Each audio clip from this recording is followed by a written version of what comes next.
Ici, la visite risque d'être quelque peu calorique. Sur les hauteurs de la ville, au bord de l'océan, nous sommes au musée du chocolat. Et c'est Philippine, la guide du musée.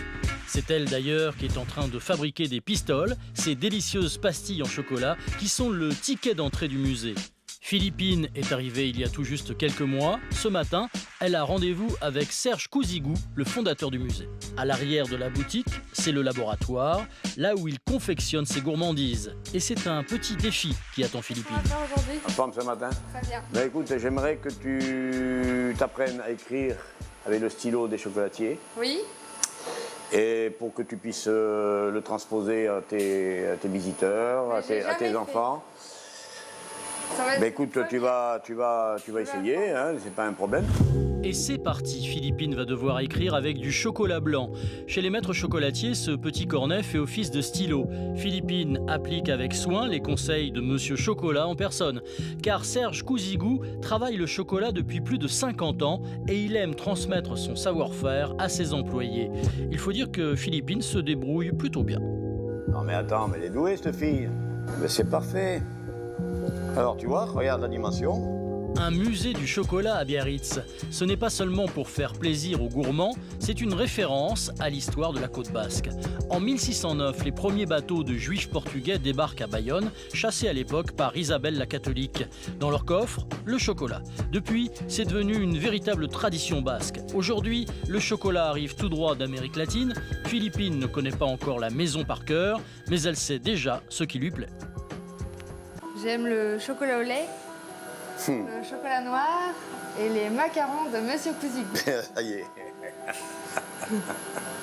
Extraordinaire, extraordinaire. Elle veut l'augmentation à la fin du mois. Ah non, pas du tout. Non, Philippine, c'est plutôt la passion qui l'anime. D'ailleurs, dès qu'elle a 5 minutes, notre guide n'hésite pas à faire un petit détour par la boutique pour y déguster l'emblème du musée, le rocher de Biarritz, un savoureux mélange d'amandes et d'oranges confites. L'orange, c'est croquant, avec un goût de chocolat, c'est très bon. Et c'est vrai qu'une petite gourmandise, ça ne se refuse pas. À l'intérieur du musée, ce sont des confections spectaculaires qui nous attendent, de véritables œuvres d'art. Ces statues en chocolat sont faites par Serge Cousigou en personne. Des heures de travail pour un résultat très alléchant dont Philippine connaît tous les détails de fabrication. Donc là, il œuvre vraiment comme un sculpteur de pierre, soit en modelage, soit donc sculpté directement dans la masse. Donc chocolat noir, chocolat au lait, quelques détails en chocolat blanc. Et ces sculptures ont 10 ans en moyenne. Donc vous voyez qu'elles sont plutôt bien conservées dans l'ensemble. On les recouvre 2-3 fois par an d'un vernis de sucre pour les protéger.